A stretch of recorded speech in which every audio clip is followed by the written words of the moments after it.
pone. No pone nada.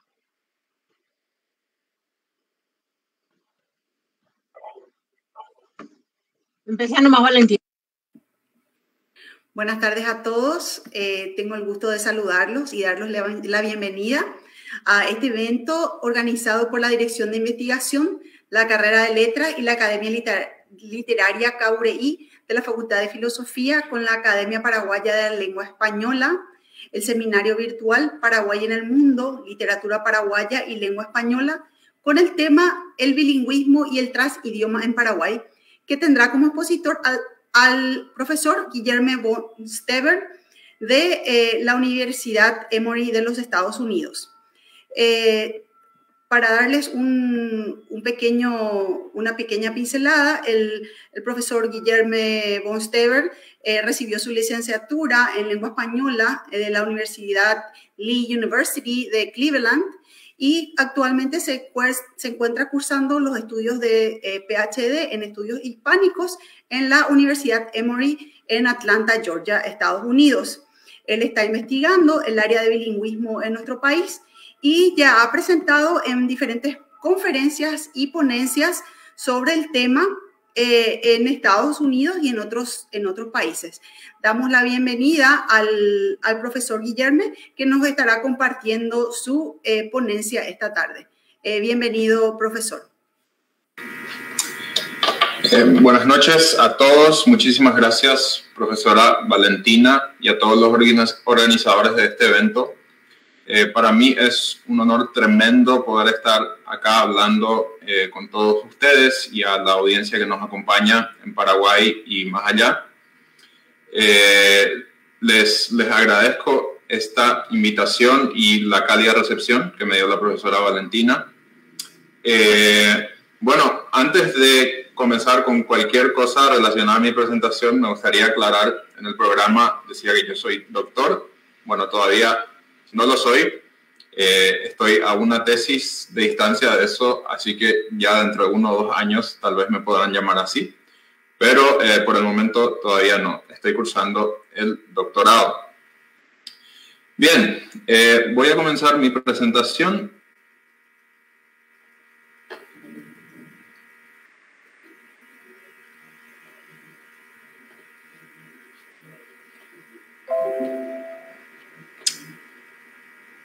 Perfecto, creo que ahí ya lo tienen que ver.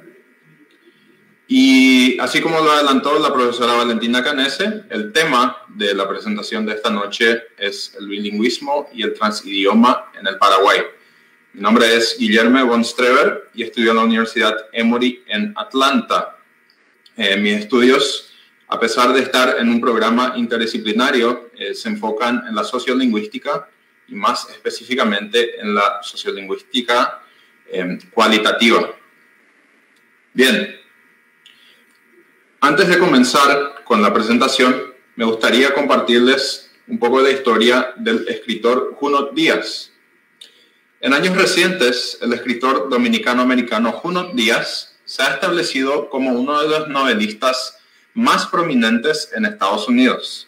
La popularidad y excelente recepción de sus textos no son las únicas pruebas de esto, sino también el haber recibido el premio Pulitzer en literatura en 2012, así como la muy prestigiosa beca MacArthur en el mismo año. Los textos del escritor son ambiciosos, reales e impactantes. Uno de los temas más comunes de estos son los retratos de la experiencia del inmigrante latino en los Estados Unidos, tema que el escritor ha explorado en profundidad en cuentos como Drown y The Brief Wondrous Life of Oscar Wilde. Sin embargo, quizás lo que más destaque al trabajo de Díaz sea su habilidad de incorporar lenguas en el texto sin pudor con la audiencia, como por ejemplo lo vemos en estas citas, en donde Díaz dice: mi abuelo paternal cree que la diáspora ha sido la venganza de Trujillo hacia el pueblo que lo ha traicionado. Ella era una cabeza dura y yo era exigente, pero al final todo conspiró al bien mayor. Ella ha suspirado, incorporando así el español. Díaz deja de lado el uso de cursiva y más aún la adición de un glosario al incorporar el español en su narrativa. Cuando cuestionado al respecto, el escritor no duda en decir que esto comprende un acto político que visa quitar al español de la posición de lengua minoritaria para recordar al lector de los 40 millones de hablantes de la lengua en los Estados Unidos. A través de esto, Junot Díaz retrata el panorama del inmigrante latino con fidelidad y destreza literaria. Así, el transidioma, un término que voy a definir en profundidad esta noche, es una herramienta que no solo enriquece la obra del escritor, sino da visibilidad a las experiencias vividas y al repertorio comunicativo de la población hispana en el país. Pasando así a Paraguay, entonces, comienzo por proveer un breve panorama lingüístico del país con el cual la audiencia ya debe estar familiarizada. A nivel internacional, entonces, Paraguay y sus lenguas cooficiales se ha establecido como un país bilingüe por excelencia. De hecho, el último censo disponible demuestra que cerca del 58% de la población reporta ser bilingüe, de los cuales aproximadamente 70% dice hablar el castellano y 86% dice hablar el guaraní. En la literatura referente a la lingüística, Paraguay se retrata como un saliente ejemplo de eficacia en políticas lingüísticas inclusivas, especialmente para Sudamérica, según Mar Molinero. Uno de los estudios pioneros sobre el bilingüismo en Paraguay, que da a conocer la situación en el escenario internacional, es el de Joan Rubin en 1968. Este texto fue uno de los primeros en establecer la división urbana-rural referente al castellano y el guaraní, respectivamente. La autora va más allá y conceptualiza al castellano como lengua de la formalidad utilizada en medios públicos y al guaraní como lengua adecuada para contextos informales. Una de las hipótesis planteadas por Rubin fue que en las siguientes décadas las cifras del bilingüismo aumentarían progresivamente a la par que el país se urbanizara. Aproximadamente 40 años después, al replicar el mismo estudio con los mismos métodos, Ginny Choi comprueba la hipótesis planteada por Rubin en el 2005. Similarmente, Joshua Fishman da a conocer la situación lingüística de Paraguay en su artículo donde elabora la definición de diglosia basada en las ideas de Ferguson. Fishman utiliza a Paraguay como ejemplo, donde establece que el país se encuentra en una situación de bilingüismo con diglosia, es decir, que el castellano es la lengua de la esfera pública, la variedad alta utilizada en la administración, y el guaraní como la lengua predominante de la esfera privada, variedad baja utilizada en contextos familiares. En la actualidad, algunos de los estudios destacados son los de Sajikova, Gina y Chiquito y Saldívar. Al hacer este resumen, yo soy consciente que estoy excluyendo más que incluyendo información, pero nada más resalto los estudios a grandes escalas hechos. Varios de estos estudios reportan la actual condición bilingüe del país. Sin embargo, todos han indicado que en las últimas décadas el uso del guaraní ha bajado progresivamente, incluso en áreas donde era predominante, como la del hogar. Sajikova sostiene que entre varios factores, la falta de aplicabilidad del idioma en dominios públicos está indicando una disminución de la transmisión intergeneracional del idioma. Chiquita y Saldívar afirman que mientras la mayoría de los paraguayos valoran el bilingüismo, perciben la variedad del castellano hablada por ellos mismos como inferior, especialmente cuando comparada a otros países hispanos como España o Colombia.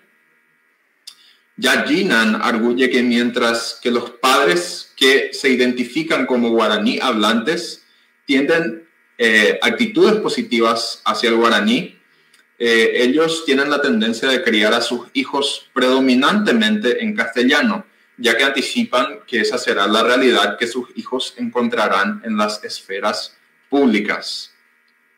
Dichos cambios, entonces, merecen ser analizados en profundidad, especialmente en áreas como los sectores laborales, públicos y privados, con el objetivo de entender los escenarios sociales en países postcoloniales, como lo es Paraguay. Ahora bien, estos estudios han sido fundamentales para avanzar nuestro conocimiento teórico respecto al bilingüismo en Paraguay. Sin embargo, la gran mayoría de dichos estudios tienden a conceptualizar el bilingüismo bajo las lentes del monolingüismo. Esta aproximación logra darnos una macro perspectiva del repertorio lingüístico paraguayo. Por ende, yo elegí la imagen del mapa del país aquí a vista aérea. Pero la misma también es insuficiente para entender las complejidades de las prácticas lingüísticas de estos habitantes, y así en contraste la imagen de primera persona al nivel de la calle. Dicho esto, me gustaría compartirles una afirmación del académico François Grosjean con respecto al bilingüismo. Dice que la persona bilingüe es una unidad integral que no puede ser simplemente dividida en partes separadas. El bilingüe no es la suma de dos o más monolingües completos o incompletos, sino que él o ella poseen una configuración lingüística única. La coexistencia y constante interacción de las lenguas que la persona bilingüe posee resultan en un sistema lingüístico diferente, pero que aún así es completo. Bien, haciendo un recorrido, una genealogía del estudio del bilingüismo, podemos empezar en la lingüística estructuralista de los años 60, liderada por Noam Chomsky. Uno de los investigadores influenciados por estas tendencias fue Uriel Wenrich, que sostiene que el hablante bilingüe ideal cambia de una lengua a la otra según situaciones apropiadas en el evento comunicativo, pero no dentro de este mismo evento, sino es alterado y ciertamente no dentro de una misma oración.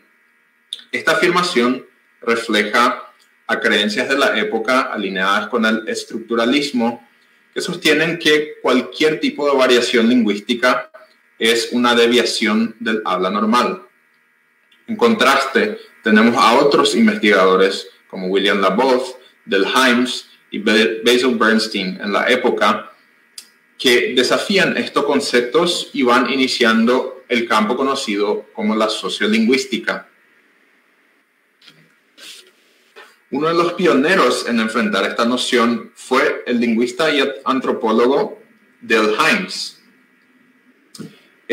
Al confrontar la idea de competencia gramatical del hablante nativo ideal con su idea de competencia comunicativa. En su teoría de lengua, Hymes propuso que el acto comunicativo implica el estudio cuidadoso de la forma y significado del lenguaje en contextos específicos. Así se debe prestar más atención a las nociones de uso apropiado de la lengua según el contexto. Este avance del campo sirvió como uno de los cimientos para la creación de otros conceptos sobre el bilingüismo, tales como la diglosia y la alternancia de códigos. Y para reiterar, la idea de competencia comunicativa es central para mi presentación esta noche. Como ya mencioné anteriormente, el concepto de diglosia fue muy importante para comprender el bilingüismo en Paraguay. Ferguson en 58 lo establece y propone que los hablantes utilizan diferentes variedades de un mismo idioma según contextos formales e informales. Fishman expande un poco en este concepto y propone que también puede ser aplicado a sociedades bilingües y utiliza a Paraguay para describir un país en donde un idioma se utiliza en la lengua en la esfera pública, que sería el castellano, y otro en la esfera privada, que sería el guaraní. A pesar de que, de nuevo, este concepto nos da una buena perspectiva aérea y mapea el bilingüismo en Paraguay. También tiene sus limitaciones, una de ellas siendo que los hablantes en la práctica nunca dividen sus prácticas lingüísticas tan ordenadamente y detalladamente como lo describe la diglosia. Después de esto, otro concepto que entra al campo del bilingüismo, más o menos en la misma época, es el de las alternancias de códigos o code switching. El académico Naillet lo define como el acto de seleccionar o alterar elementos lingüísticos para contextualizar el habla en la interacción. Esta contextualización puede estar relacionada a prácticas discursivas locales o puede afirmar información importante más allá de la presente interacción, incluyendo conocimiento sobre la sociedad y diversas identidades.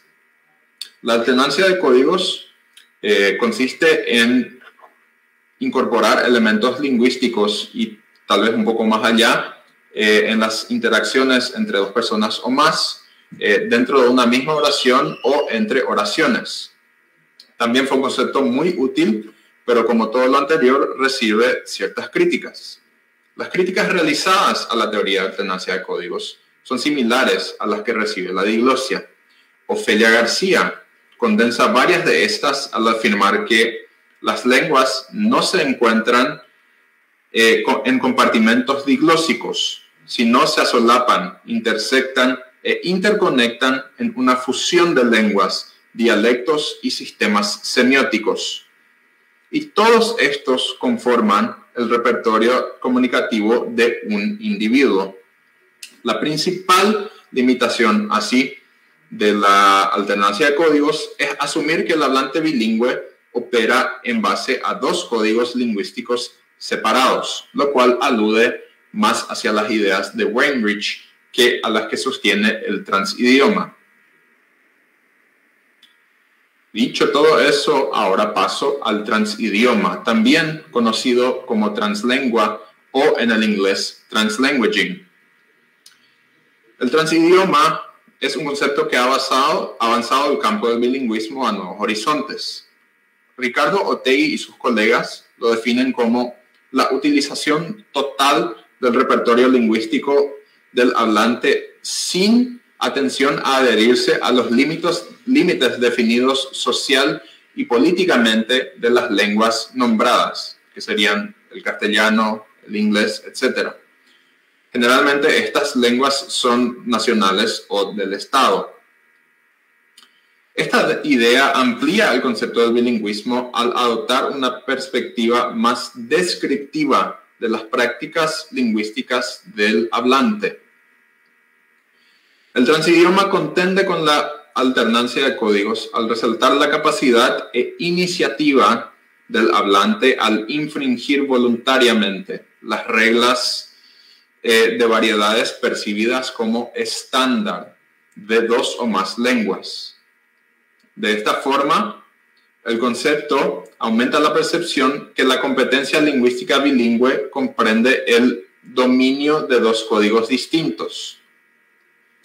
El académico Suresh Kanagaraya afirma que la competencia comunicativa de los multilingües se enfoca en construir un repertorio, o sea, desarrollar habilidades en funciones diferentes mediadas por distintas lenguas. Así, la competencia comunicativa y el repertorio, como yo lo he resaltado en esta diapositiva, son superiores a la competencia tradicional en algún código o la competencia gramatical. El transidioma, para contextualizarlo, tiene sus orígenes en las teorías de la heteroglosia propuestas por Bakhtin. Similar al transidioma, la heteroglosia comprende el uso de distintos géneros discursivos en un mismo lugar. Un ejemplo clásico de esto es el de la novela, que es un género literario que implementa varios subgéneros en un mismo lugar. Así, el transidioma se define como el asolapamiento de idiolectos entre individuos que comparten la misma área geográfica y perfil sociocultural. Y más allá de ser simplemente una teoría sobre el bilingüismo, el transidioma se perfila a ser una teoría de la lengua, como propuesta por Li Wei. Un concepto central del transidioma como teoría de lengua es que estas no son un objeto terminado y cerrado, sino un proceso colectivo que se encuentra en constante construcción. Y por supuesto, la teoría del transidioma tiene implicancias para la educación. Así también, el transidioma provee nuevas perspectivas para las actuales prácticas lingüísticas en la educación alrededor del mundo. Por lo general, en varios países, como lo es en los Estados Unidos, la norma educativa opera en base a una concepción lingüística monolingüe, que trata el bilingüismo como una anomalía. Y esto se denomina como el hábito monolingüe. El hábito monolingüe ha sido construido y afirmado a través de las tradiciones del propio sistema educativo. Y cuanto menos consciente sea un instructor sobre dicho hábito, más eficazmente puede operar. Ricardo Otegi de nuevo señala que tener en cuenta estas prácticas lingüísticas híbridas constituyen puntos críticos para la educación bilingüe. Evaluar la competencia de un alumno en una lengua nombrada, o sea, con límites políticos, debe diferenciarse de evaluar su competencia lingüística en sí. En su mayoría, los sistemas educativos evalúan la capacidad de un alumno de operar en cierto registro de un idioma o la variedad que es percibida como académica o estándar. Así, todos los resultados de las evaluaciones no son suficientes para medir la capacidad comunicativa de sus estudiantes. Y aquí es donde comienzo a poner en diálogo la teoría del transidioma con el contexto paraguayo. Como por ejemplo, en uno de los planes de educación bilingüe en el país, el ministerio implementó el guaraní académico, que fue criticado por cierta parte de la población por ser demasiado distante y no corresponder a las prácticas lingüísticas de aquellos que son guaraní hablantes. Por lo tanto, es de suma importancia problematizar las definiciones del lenguaje hegemónico, también percibido como estándar, lo cual avanza la lingüística a promover definiciones más inclusivas del habla. Uno de los principales aportes del transidioma de esta manera es hacernos cuestionar nuestro concepto de lengua estándar. Y con esto se refiere a la ruptura de la naturalización de la variedad estándar de una lengua, como lo podría ser el castellano o el guaraní en este sentido.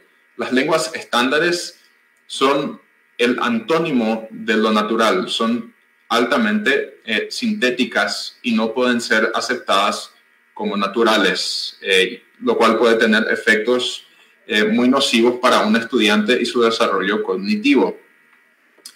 La aplicación del transidioma, sin embargo, es muy compleja y todavía requiere mucha investigación. Una pregunta válida es, entonces, si estamos desafiando nuestras ideas de lengua estándar, ¿se vale de todo? Y la respuesta es no. Todavía existe un criterio para implementarlo, como lo propone Canagaraya. Siempre es importante tener la competencia comunicativa en mente y el uso apropiado de una lengua o más. Y por uso apropiado nos referimos a el uso adecuado en un contexto y no según reglas establecidas por un acuerdo gramatical o criterios similares. Por lo tanto, ¿qué implica dicho concepto para el contexto paraguayo, refiriéndonos al transidioma de nuevo? Aquí es donde me gustaría compartirles mi investigación, que sirvió como proyecto preliminar para mi proyecto de tesis doctoral. Este proyecto lo desarrollé en el año 2018 con el objetivo de analizar prácticas lingüísticas en el país. Un poco del marco teórico que utilicé para fue la división de Spolsky en el estudio de políticas lingüísticas. Spolsky propone dividir el estudio de políticas lingüísticas en 3 partes principales. Estas serían la administración, o sea, toda la legislatura que ocurre a nivel macro, que puede ser el gobierno o instituciones, y estas se relacionan a las leyes de jure. Luego está la segunda esfera, que es la de las prácticas, que es cómo los hablantes lo adoptan o traducen estas legislaciones en su día a día. Y también existe las ideologías, que son las ideas o conceptos sobre lengua que influyen a las otras. Es imposible aislar una esfera totalmente sin tener en cuenta la influencia de las otras. Por eso elegí este gráfico en donde se solapan. En mi estudio, yo me enfoco en las prácticas lingüísticas, pero también las ideologías y las políticas al nivel administrativo informan mis resultados. Bien, entonces yo llevé a cabo este estudio en la ciudad de Asunción, en un instituto de lenguas, y tuve 136 participantes que formaron parte del estudio. Participaron a través de una encuesta electrónica en Google Forms, que se divide en 3 partes principales. La primera analizaba el trasfondo lingüístico de los participantes. La segunda tenía un componente de actitudes lingüísticas, en donde el participante reaccionaba en la escala Likert a afirmaciones basadas en la ley de lenguas, el proyecto de ley de lenguas del 2010, y afirmaciones generales sobre el bilingüismo en Paraguay. Y la última parte, la tercera, consistía en preguntas abiertas sobre la utilización de lenguas según el dominio, opiniones sobre políticas lingüísticas y opiniones generales sobre el bilingüismo en Paraguay. Esta investigación fue de carácter cualitativo y implementé una metodología de análisis del discurso. Luego de implementar el análisis del discurso, pasé a una fase de codificación y agrupación de los datos para luego ver los grupos emergentes. En estos grupos emergentes identifiqué narrativas compartidas hacia ciertas lenguas, ideologías de lengua, y luego contrasté estos resultados con la literatura existente. Bien, a lo que se refieren a los resultados de esta investigación, todos los participantes indicaron hablar el castellano, 100%.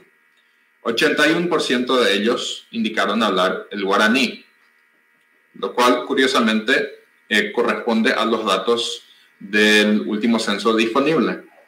75% de ellos indicaron hablar portugués y 57% reportaron hablar inglés. Cuando se les preguntó sobre sus propias prácticas bilingües, los participantes tendían a recurrir al guaraní. Al analizar estas respuestas, el primer tema más saliente fue el vínculo entre el idioma guaraní y la identidad de los participantes. Al explicarse, los participantes vinculaban el guaraní a su identidad cultural y nacional, independientemente que el guaraní formara parte de sus repertorios lingüísticos o no. Por lo tanto, utilizo el descriptivo dulce, ya que los participantes lo utilizaron repetidamente para conceptualizar el guaraní. Y aquí seleccioné algunas de las respuestas que reflejan estos resultados. Entonces vemos, por ejemplo, que los paraguayos debemos sentirnos orgullosos por esta lengua tan dulce, o que el guaraní es una lengua dulce, linda para expresar cariño, amor y elogios. O debemos preparar a los docentes de aulas para que los niños aprendan, amen y difundan nuestro dulce idioma guaraní. Cabe destacar que los participantes afirmaron su afiliación al guaraní con los pronombres de segunda persona plural, nosotros o nuestro. para solidificar la idea de que ser paraguayo equivale a vincularse a dicho idioma de una forma u otra. Sin embargo, esta afiliación repetidamente iba acompañada con una crítica del estado del idioma, según lo percibían. Los tres temas contrastivos que emergieron fueron que el guaraní contemporáneo es pobre, un rechazo hacia las prácticas transidiomáticas y el estigma de la ruralidad de dicho idioma. Por lo tanto, en el primer tema, a pesar de vincular sus identidades individuales y colectivas al idioma, los participantes percibían que el uso del guaraní contemporáneo es pobre. En la primera respuesta, yo creo que en nuestro país se utiliza más el yopará o el guarañol antes que el verdadero idioma guaraní, así con su gramática correcta y vocabulario. Dicha respuesta refleja un conflicto entre un idioma verdadero versus una variedad aparentemente ilegítima. Esta versión prescriptivista hacia la lengua condena el uso de préstamos lingüísticos del castellano. En contraste, la incorporación de préstamos lingüísticos o léxicos es una característica muy común del guaraní contemporáneo, incluso en algunos registros utilizados por el sistema educativo del país. Asimismo, muchos creían que el Estado, principalmente el Ministerio de la Educación y Cultura, tiene la obligación de resolver este problema percibido. Falta mayor interés en aprender el uso correcto del guaraní. El Estado debe dar mejores herramientas para la enseñanza en todas las instituciones. O también vemos que la enseñanza de la lengua guaraní en las escuelas en Asunción es pobre. Esa es la palabra que la describe. Los alumnos de colegios privados y públicos, o para estos alumnos. Además de pedir el uso y enseñanza del supuesto guaraní verdadero, también existe una expectativa de que una organización tiene que interferir, como lo sería el ministerio o alguna academia. Dichas percepciones, enraizadas en ideologías de pureza lingüística, representan un obstáculo para la aceptación y consolidación de prácticas transidiomáticas en el país. Segundo, también vemos un rechazo hacia el transidioma. Mientras que los participantes rechazan el uso de la variedad académica literaria del guaraní, como lo reportaron en otras instancias, los mismos también condenan el transidioma o la incorporación del español al guaraní. Debe fomentarse mucho más el uso del idioma puro, y esto debe empezar con una enseñanza más profunda del guaraní en los colegios. Y de ahí que se hable ese idioma, sin que se mezcle con el español. Dicho participante indirectamente critica al idioma conocido como yopará. Yo aprovecho la oportunidad para proponer el yopará como una práctica lingüística, ya que dicha práctica varía de hablante a hablante, tanto en el nivel de préstamos léxicos, cuanto en la influencia morfosintáctica que tiene el guaraní sobre el castellano. De nuevo, aquí se observa que el culpable es el sistema educativo. Creo que es con eso lo que hay que trabajar. Estoy de acuerdo con incentivar el idioma guaraní, pero a la vez cuidar que eso no atrofie el uso del castellano. Considero que solo así podríamos llamarnos realmente un país bilingüe. Un aspecto central en esta última respuesta es que las supuestas impurezas de la integración de las lenguas invalidan al bilingüismo paraguayo. O aún más, mientras que los participantes condenan dichas prácticas hacia el otro imaginario, también comúnmente se condenan a sí mismos. El tercer tema emergente es que el guaraní es estrictamente rural. Otra importante crítica fue la de conceptualizar al guaraní como una lengua únicamente rural. Algunas de las actuales narrativas sobre esta lengua sostiene que Asunción es enteramente monolingüe en castellano, mientras que las áreas rurales del país son estrictamente monolingües en guaraní. Dicha percepción está o va en contraste con mis propios resultados, ya que, para recapitular, 81% de mis participantes reportaron hablar el guaraní y todos vivían en Asunción o en su área metropolitana. De estos, aproximadamente un tercio respondieron hablar el guaraní en sus ámbitos laborales. Mientras que algunos dijeron comunicarse con colegas en dicho idioma, la mayor parte lo definió como un objeto a ser utilizado con la gente del interior. Por ejemplo, doctores dijeron usarlo con el manejo de pacientes que llegan del interior. Los arquitectos lo utilizaron con... en mi área es casi imposible comunicarse con los obreros, porque la mayoría solo habla el guaraní. O para hablar con trabajadores domésticos en general, al contacto de personas que realizan tareas domésticas. Sajikova propone algo bastante interesante, que mientras que algunas personas sostienen la idea de que el guaraní se encuentra solamente en el interior, uno como investigador frecuentemente vivencia que nunca va lo suficientemente lejos como para encontrar al hablante que es 100% monolingüe en guaraní y que no entiende una palabra del castellano. Siempre se les dice a un investigador que tiene que ir más lejos o lo percibido como más hacia el interior del país. Bien, ¿qué implican estos resultados entonces?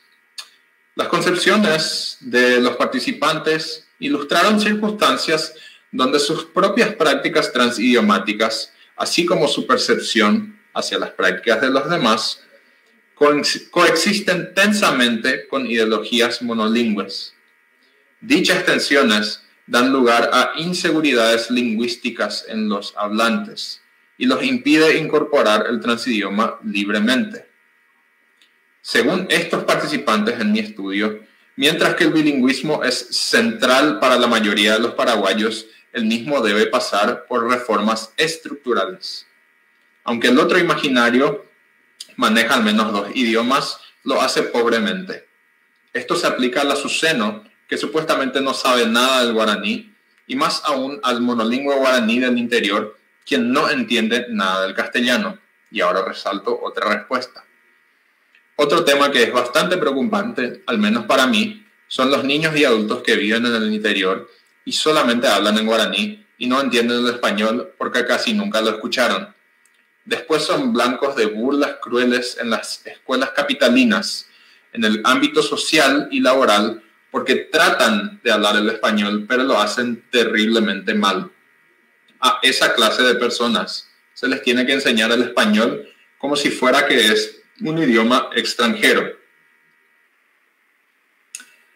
Estas ideas compartidas son pilares para la inseguridad lingüística de los hablantes, lo cual consiste en la idea interna o externa de que las habilidades comunicativas de un individuo son naturalmente inferiores respecto a la de los demás. Aunque los participantes de mi estudio manifestaron sus inseguridades principalmente hacia el guaraní, hay otros trabajos, como de nuevo el de Chiquito y Saldívar, que fue hecho a nivel nacional y concluyeron que la mayoría de los paraguayos se sienten inseguros respecto al castellano que ellos hablan. Esto es visto en la frase que circula en varios ámbitos de que hablamos mal el castellano, principalmente cuando ellos se comparan a hablantes de otros países como Colombia o España o México. Me gustaría mencionar el trabajo de la profesora Catherine Mortimer, que ha encontrado resultados muy similares a estos también en el contexto educativo. Catherine Mortimer realizó una etnografía lingüística y cuando ella se enfocaba en contextos donde el guaraní predomina, el uso del transidioma estaba presente incluso en la educación. Sin embargo, los educadores lo percibían como inadecuado y provisorio. En otras palabras, ellos sabían que utilizar el transidioma o el yopará era más efectivo para la transmisión de conocimiento con sus alumnos. Sin embargo, ellos mismos lo veían como algo negativo. Para ir encerrando mi presentación y proveer un poco de futuras direcciones a todos los temas de los que he hablado, uno de los principales aportes del Transidioma entonces es ampliar conceptos compartidos sobre la lengua. Y atando los cabos de estas diapositivas, permanecer viviendo en concepciones estrechas de la lengua, como aceptando solamente versiones estándar, implicaría callar o silenciar al siguiente Junot Díaz o su equivalente en el contexto paraguayo. Otra futura línea de investigación es mi proyecto actual de etnografía lingüística que ha comenzado en el año pasado. En este proyecto viso analizar políticas y prácticas lingüísticas en el ámbito educativo. Por supuesto, como todo lo que ha sucedido entre el año pasado y la pandemia del COVID-19 tiene mucha influencia y también el cambio hacia la educación virtual. Esto implica prestar atención a espacios híbridos y la multimodalidad comunicativa. Cuando me planteé este estudio, me imaginé trabajar en una sala de clase y acompañar en persona a los profesores. Por motivos obvios, esto no se pudo dar y los espacios se volvieron mínimamente híbridos.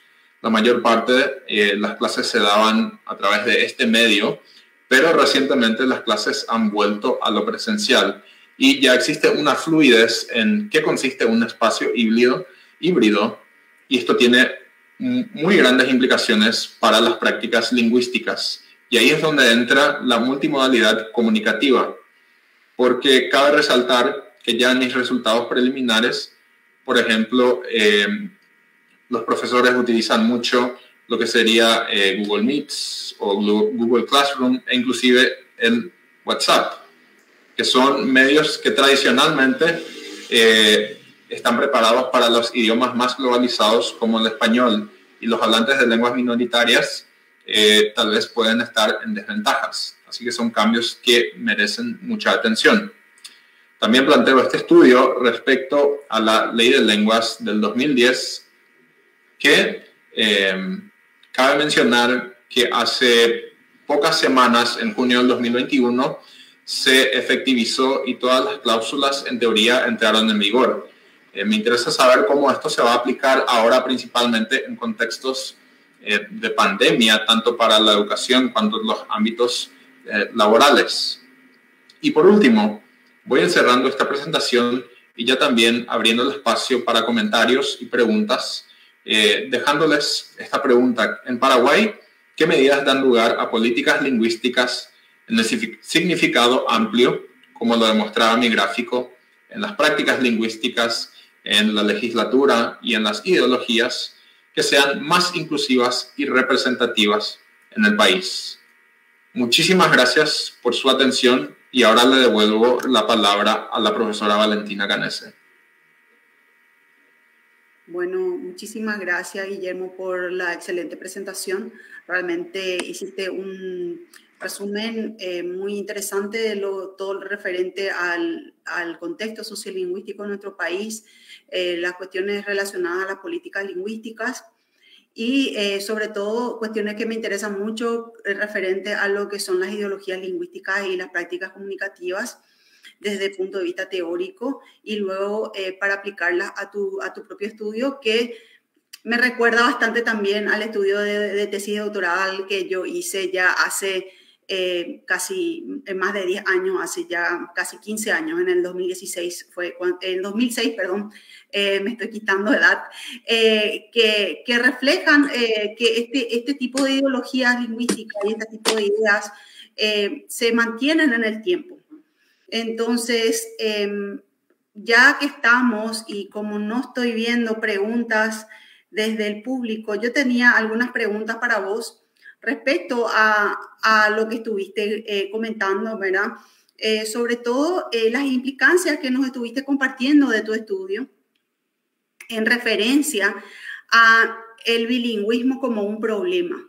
como algo de qué preocuparse cuando vemos el análisis del discurso que hiciste, que habla del bilingüismo como un problema, de la lengua del guaraní como pobre, pero también el castellano, que es algo que yo vengo cuestionando desde hace mucho tiempo, no por escrito, pero sí en las charlas que estuve dando con mis estudiantes y que realmente me interesa, que compartimos mucho estas ideas de que hablamos mal.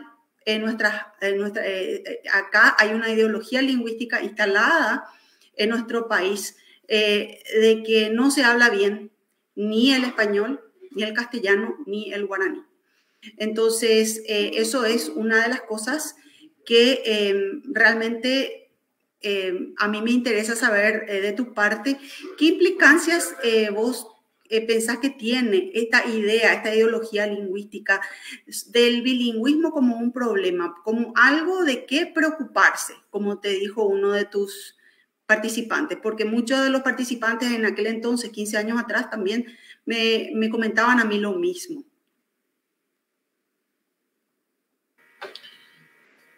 Me parece que esa es una pregunta súper relevante, es algo el cual yo, queriendo o no, no puedo evitar en este tipo de investigación.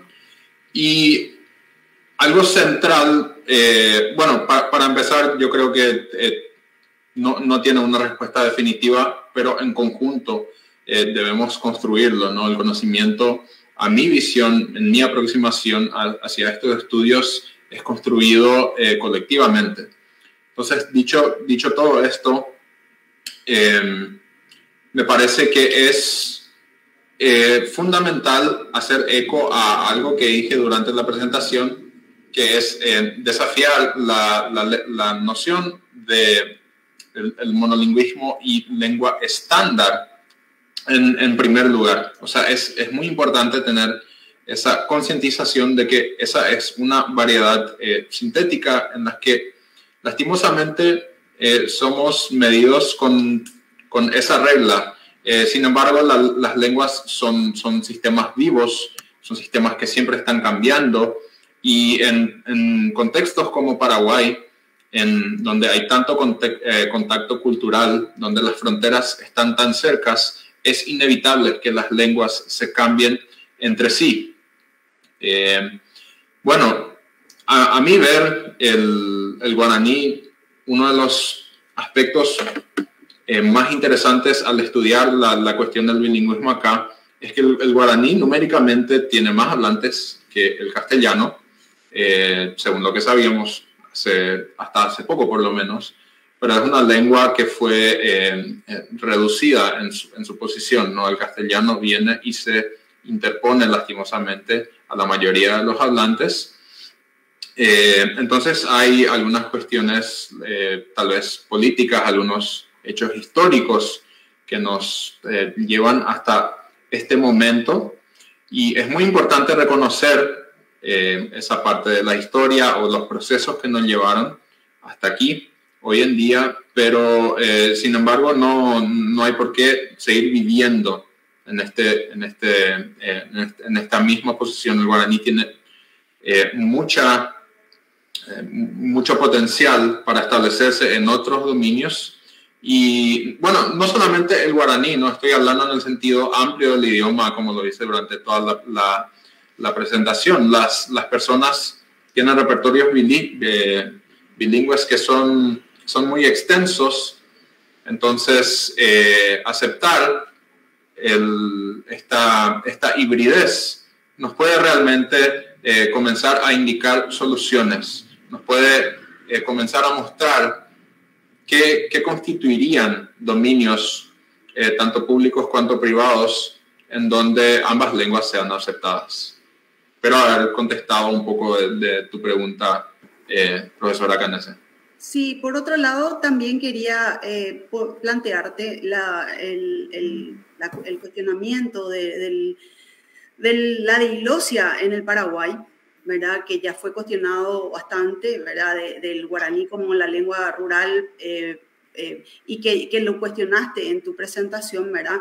Por excelencia, y el castellano como la lengua urbana o la lengua, sobre todo eso es quizás un poco más, todavía refleja un poco mejor la realidad, pero si vamos a lo que es tradicionalmente lo que planteó Fishman, de que el castellano es la lengua de los contextos más formales y el guaraní de los hogareños, hoy en día justamente con, sobre todo en los espacios más urbanos, quizás los jóvenes, los niños en los hogares no hablan guaraní, pero sí el guaraní se posiciona en espacios, contextos más formales, tales como, por ejemplo, la política, en donde una persona para candidatarse a un lugar en la política partidaria de cualquier partido político, muchas veces es un requisito ser hablante de guaraní. Porque por justamente esa otra ideología asociada a lo que es el ser paraguayo, que aquellos que no hablan guaraní, digamos que somos mitad paraguayos, o sea, no somos verdaderos paraguayos a menos que tengamos un guaraní, y sobre todo un guaraní así con nociones bastante estrictas de lo que es el guaraní.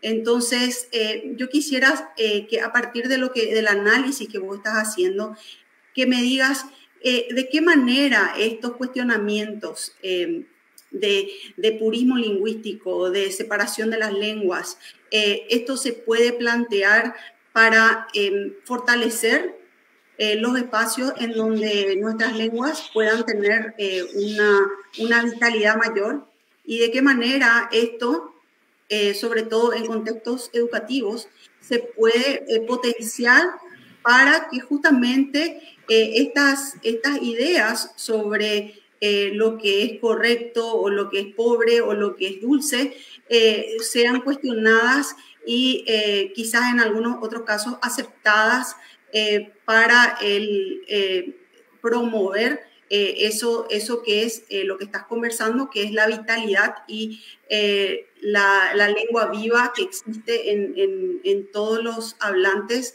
de nuestro país.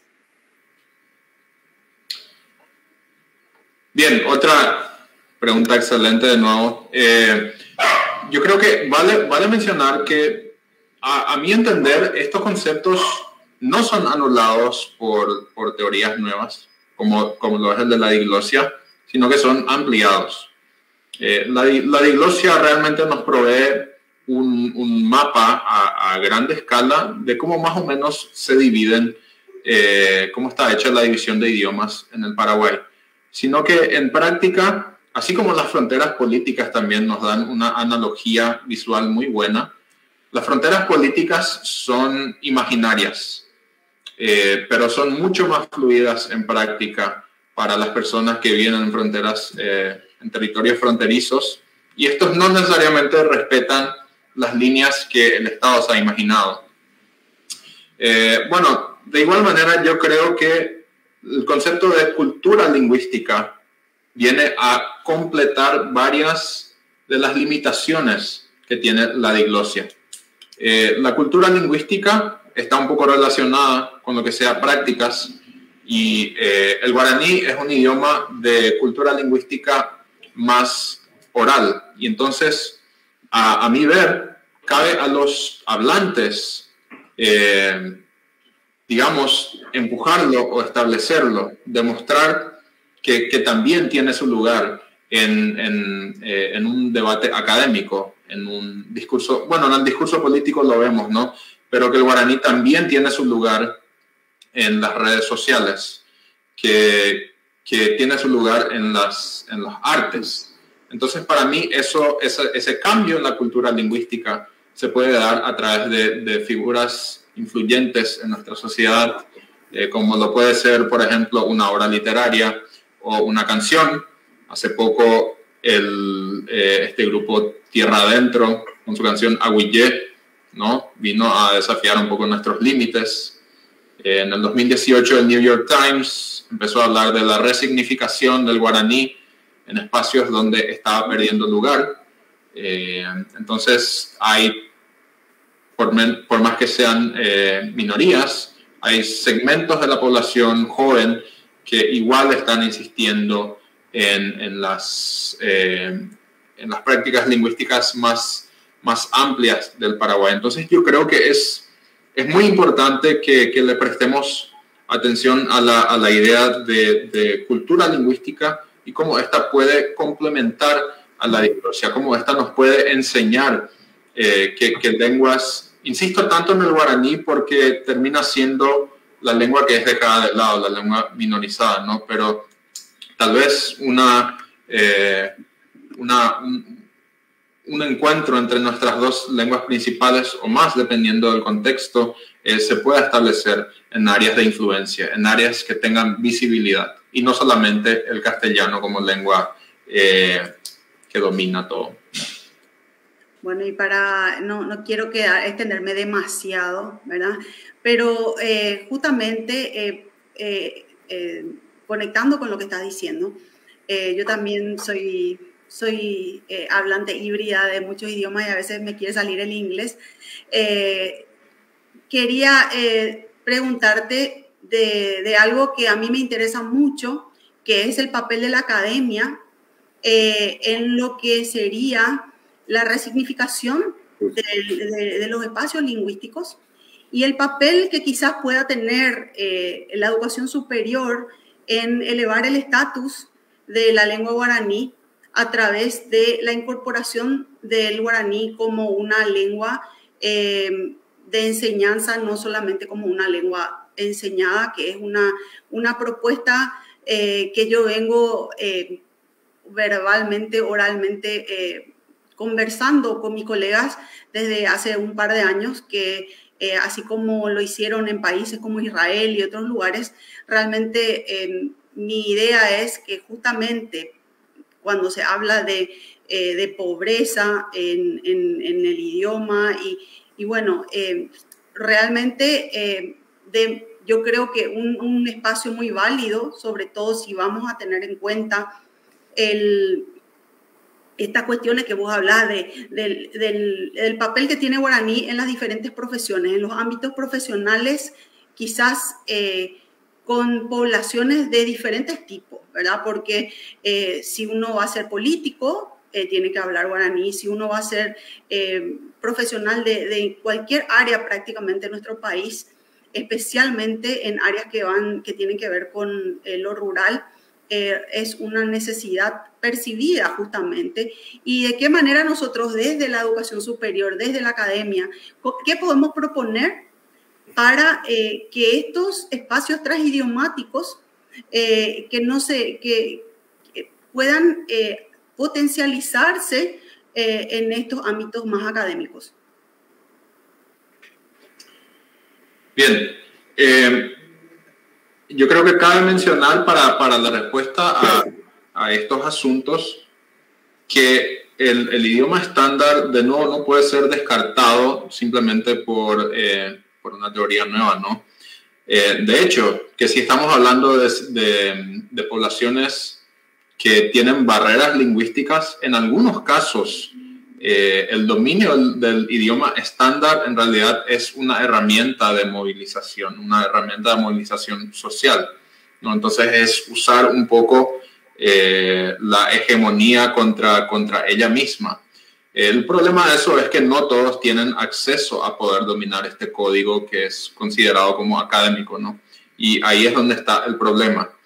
Bien, nosotros los académicos no podemos llevar esto solo de ninguna manera. O sea, entender en qué constituiría un espacio académico en donde el transidioma o la translengua esté disponible para todos, requiere de mucha atención por nuestra parte, o por lo menos de las personas que están tratando de documentarlo, a lo que está sucediendo al nivel de suelo, al nivel de los hablantes. Yo estoy seguro que tanto aquí en nuestros círculos cuanto más allá hay personas que lo están haciendo de manera excelente, ¿no? Entonces ahí es donde hay que prestarle atención al lado descriptivo de la lingüística y documentar, escuchar muchísimo, que es una de las cosas que propone Canagaraya, ¿no? Que es una referencia en los estudios de la traslengua, está todavía en fases de experimento. Es ver los productos con los que salen los alumnos. Por ejemplo, el trabajo de Junot Díaz es tal vez un poco controversial, pero él utiliza el español sin proveer contexto a su audiencia, que generalmente es americana y blanca y no tiene mucho conocimiento de la lengua. Y bueno, la comunicación igual existe. El lector igual consigue apreciar la obra de él. O el trabajo de la profesora Mortimer, por ejemplo. Uno de los ejemplos que ella utiliza es el conocimiento ecológico de los alumnos, porque sabemos que el guaraní tiene un vocabulario extenso a lo que se refiere a la flora del país principalmente, ¿no? Y ahí, por ejemplo, constituye una instancia en donde ambas lenguas trabajan de la mano y si aceptamos la comunicación, si aceptamos el contenido y esa hibridez, podemos ver que el conocimiento está ahí, que el alumno sabe defenderse. Simplemente tal vez no lo sepa hacer en un código tradicional. Así que es un trabajo altamente descriptivo y todavía queda mucho trabajo por hacer, mucha documentación, y con un proyecto como una etnografía lingüística yo espero aportar un granito de arena más a nuestro entendimiento compartido. ¿Puedo decir una cosita chiquita? Sí, adelante, Alexander. Un gusto tenerte con nosotros. Pues estaba, sin ser experto en lo que trabaja Guillermo, yo creo que una de las cosas principales que deberíamos manejar como maestros, ¿no? Por ejemplo, yo le digo a mis estudiantes de doctorado que encima de los doctorados y de los diplomas y toda esa cantidad de cartones que muchas veces a nosotros nos encanta enganchar en las paredes, es que uno es maestro de escuela. Y me parece que desde la base como maestro de escuela se debe enseñar, o sea, que lo que hace Paraguay es muy respetable, ¿no? Porque se enseña guaraní desde pequeño, ¿no? En la familia, en la escuela, y es un excelente ejemplo para el resto de los países latinoamericanos. Pero también me parece que es importante enseñar desde pequeño, ¿no? Desde la escuela, la diversidad lingüística y la diversidad cultural e intercultural que debemos manejar nosotros como latinoamericanos. En el caso específico de Paraguay, ¿no? Si se le enseña a los niños desde muy chiquiticos que somos un país diverso, que somos un país cultural, ¿sí? Al mismo tiempo que se le enseña guaraní y al mismo tiempo que se le enseña castellano, me parece que estos problemas de discriminación lingüística, ¿no? Que de los que se estaba hablando en Paraguay, que el que no habla guaraní es mitad guaraní, siempre se estarán dando si no se enseña eso desde pequeño. Otro ejemplo en este caso es en Cataluña, ¿sí? Donde los que no hablan catalán muchas veces son discriminados. Ejemplo, si vienen de Madrid o si vienen de otros estados españoles, ¿no? Y llegan a Cataluña, o sea, muchos no los contratan porque no hablan catalán, ¿no? Entonces, es un proceso, infortunadamente, de discriminación lingüística, donde vemos que cuando hay más de un idioma, en vez de una separación lingüística, que lo que nos debe hacer es una inclusión, porque se habla de los procesos de inclusividad hoy en día, pero en realidad esos procesos de inclusividad solamente se manejan desde el género, ¿sí? Pero también los procesos de inclusividad se deben manejar desde lo cultural y desde las diferentes lenguas. Y Paraguay, en el caso indicado, es un excelente ejemplo de inclusividad que se debe manejar desde el Ministerio lenguas, ¿no? Como, o el de educación, en el caso que planteaba Guillermo. Y pues no es solamente un trabajo de los académicos, es un trabajo desde la base, ¿no? Desde los maestros de escuela, desde los maestros universitarios, ¿no? Cómo se hace el guaraní y también el castellano como parte de una misma cultura, a pesar de que somos diversos todos.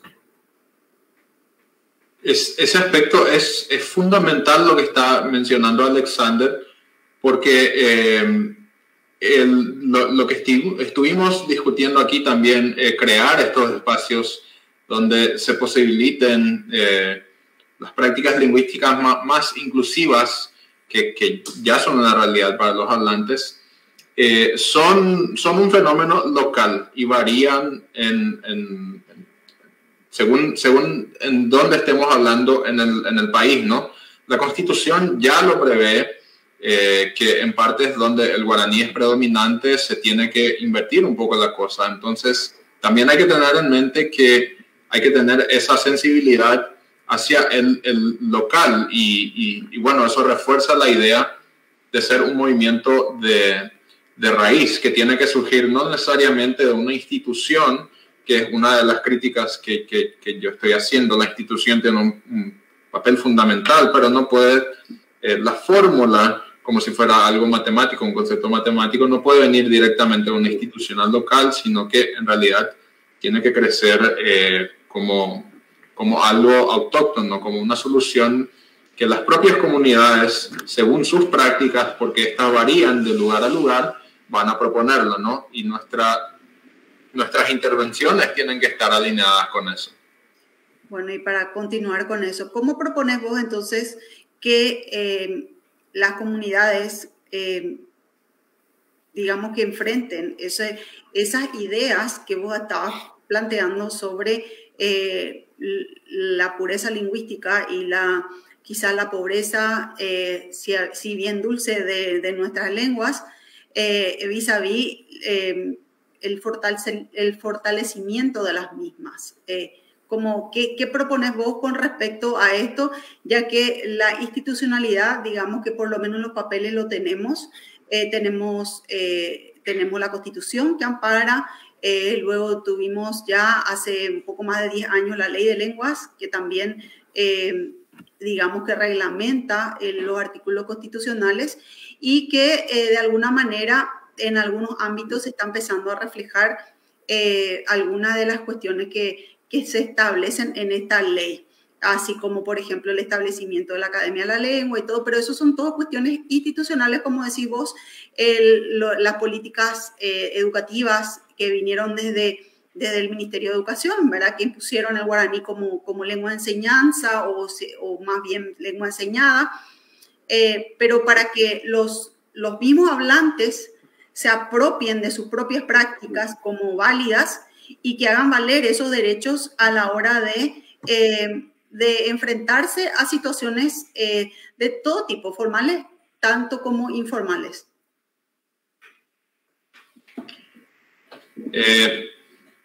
Mira, Valentina, yo creo que esa pregunta es la que mueve, digamos, mi investigación actual. Realmente es una bastante difícil de contestar, pero sí yo creo que es un trabajo de concientización. Es una lucha porque, como yo ya lo he mencionado un poco en mi presentación, las críticas ya vinieron de ambos lados, ¿no? Cuando el Plan de Educación Bilingüe decide implementar el YGA, bueno, las personas que tienen alguna orientación un poco más estándar hacia la lengua lo condenan. O cuando hace prácticamente 2 décadas el ministerio utiliza la variedad culta o estándar, eso no correspondía a las prácticas lingüísticas. Entonces, yo creo que en primer lugar es un trabajo de concientización de las personas, respetando las culturas lingüísticas, resaltando lo oral y bueno, dando voz a las prácticas y no silenciándolas. Hablando un poco de los resultados preliminares que yo tengo de mi proyecto etnográfico, que son bastante recientes, el MEC creó un programa en donde la educación se hacía a través del canal del gobierno, porque no todos tenían acceso a Internet, entonces decidieron dar clases a través de la televisión abierta. Bueno, los chicos en la escuela rural donde yo trabajo rechazaron los materiales o dejaron de verlos porque los profesores simplemente no sonaban como ellos. Ellos no se proyectaban o no se veían en los instructores, en los educadores. En contraste, cuando yo hablé con los profesores de esta escuela, ellos sabían que para transmitir su clase de matemática o su clase de castellano, tenían que incorporarle el yo para. Tenían cierto elemento afectivo y de confianza para transmitir. Bueno, yo me imagino que las intenciones del MEC fueron las mejores posibles, que hicieron lo que tenían disponible en ese momento y bueno, no pudieron satisfacer a todo el mundo con eso, pero este es un caso que se debe prestarle atención. ¿Cómo se identifica cierta comunidad? ¿Quiénes pueden ser representantes? ¿Quiénes saben, quiénes conocen las prácticas lingüísticas locales y cómo estas se traducen al conocimiento, ¿no?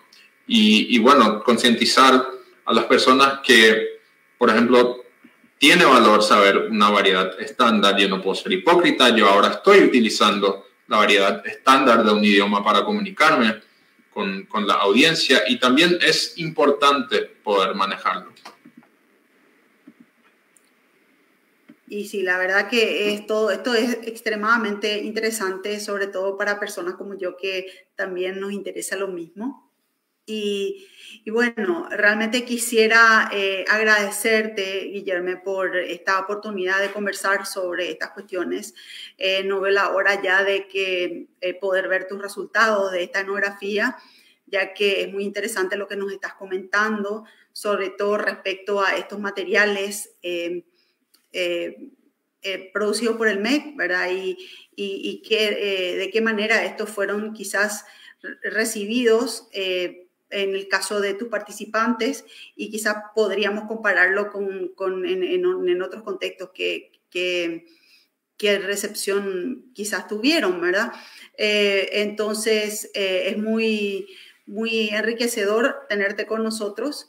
Quisiera ya invitarte desde ya a nuestro Congreso Paraguayo de Lingüística Aplicada que va a ser en noviembre, donde vamos a tener nuevamente el apoyo de la Secretaría de Políticas Lingüísticas y la Academia de la Lengua Guaraní, como tuvimos el año pasado, y donde queremos congregar a todos los que estamos interesados en estas cuestiones sociolingüísticas de nuestro país, así como otros aspectos lingüísticos y literarios que tienen que ver con las lenguas tanto nacionales como extranjeras, porque no hay que descuidar la situación plurilingüe que nosotros tenemos. Como vos mismo dijiste, en las regiones fronterizas tenemos una amplia presencia del portugués, por ejemplo, y tampoco olvidarnos de las lenguas indígenas que tenemos en nuestro país, que ellas sí son minoritarias, no solamente minorizadas como lo es el guaraní, que en algunos casos se encuentran en peligro de extinción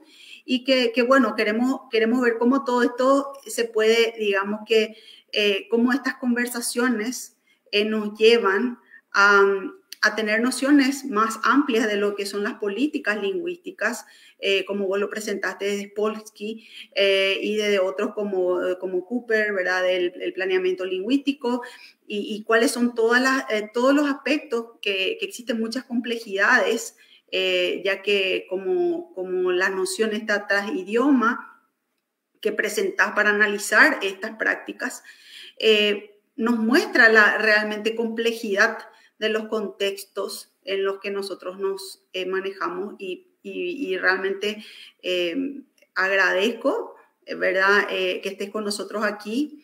Te felicito por el trabajo, por el análisis que estás haciendo y bueno, espero que puedas seguir acompañándonos aquí en la UNA, no solamente en este espacio, sino en otros, donde podamos seguir conversando sobre estas cuestiones y ver de qué manera podemos colaborar para avanzar en lo que es la investigación en el área del bilingüismo en nuestro país.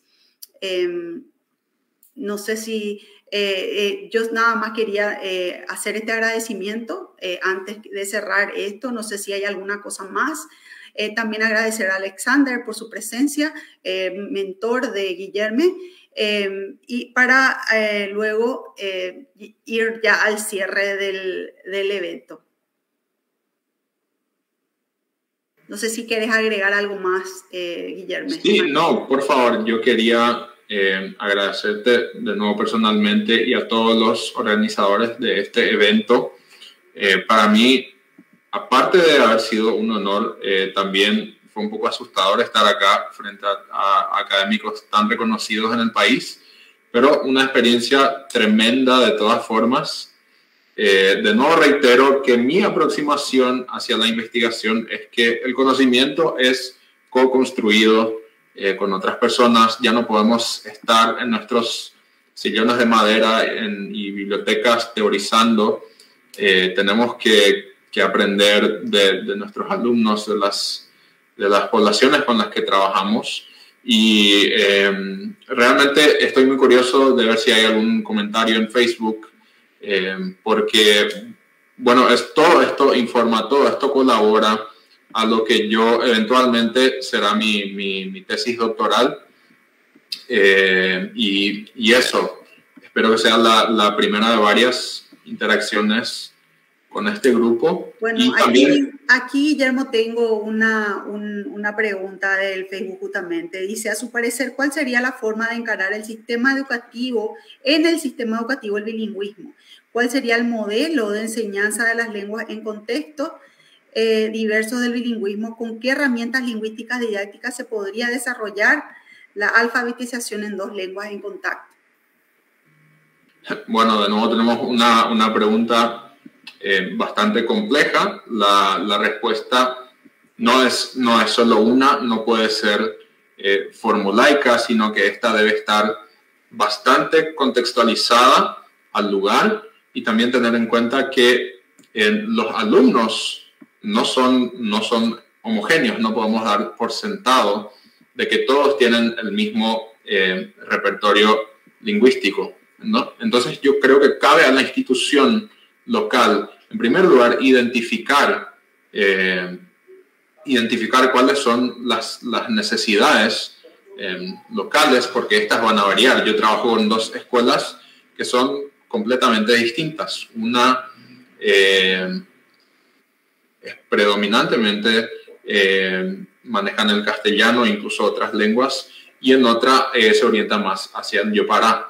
Entonces la institución tiene una labor muy importante. En un escenario ideal tendría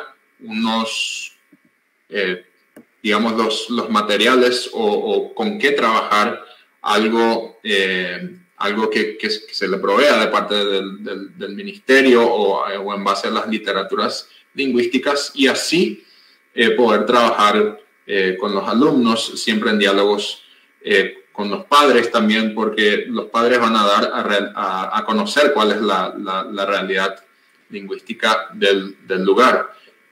Entonces, para reiterar, los cambios de raíz, cuando hablamos de planificación y políticas lingüísticas, son fundamentales. O sea, hoy en día ya no se espera que una institución nos dé la fórmula mágica para cambiar nuestra problemática, ¿no? Tiene que ser contextualizada y bueno, cambiada al nivel de lo que sea posible. Bueno, gracias, Guillermo. Agradecer a Isabel Roa por su pregunta, muy interesante. Y a ver, creo que esa fue la única pregunta que tuvimos en Facebook. no la vi antes porque estaba distraída haciéndote yo mis preguntas. Pero bueno, agradezco nuevamente en nombre de los organizadores, en nombre de la carrera de letras, de la Academia Literaria de la Facultad de Filosofía, la presencia de Guillerme con su mentor Alexander. También quiero recordar que la próxima semana, el lunes 12 y el martes 13 del mes de julio, tendremos dos charlas sobre el castellano que hablamos los paraguayos por la académica Estela Playar, y la moderadora será la profesora Lelia López. Y el martes estaremos escuchando la inserción de la literatura contemporánea a la crítica latinoamericana y global, que justamente va a estar el doctor Alexander Estefanel y la moderadora va a ser la profesora Fides Gauto. Y bueno, que no se olviden de poner sus nombres con sus documentos, de completar el formulario para tener el certificado de participación. Y finalmente voy a ser totalmente desvergonzada en promocionar nuestro evento desde el Instituto Superior de Lenguas, que es el Congreso Paraguayo de Lingüística Aplicada, que se va a desarrollar en el mes de en el mes de noviembre, los días 10, 11 y 12 de noviembre. El llamado a ponencias ya está disponible en la página web del Congreso, que es www.compla.org. Así que invitamos a todos los interesados en participar.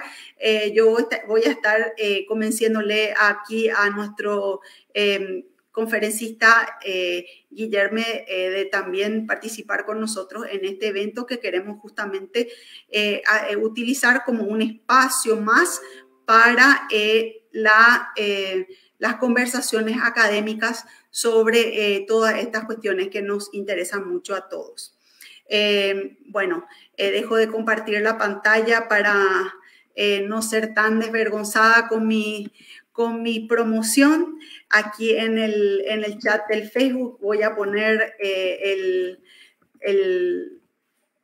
sitio del Congreso. Y finalmente despedirme, agradecer especialmente a la profesora Marilis Vareiro por la invitación para moderar este evento. También a la profesora Estela Playar, que estuvo asistiendo a esta hermosa charla. Y por último, nuevamente, quisiera agradecer inmensamente a Guillerme por la generosidad de compartir su trabajo con nosotros. Muchas gracias y que tengan todos muy buenas noches.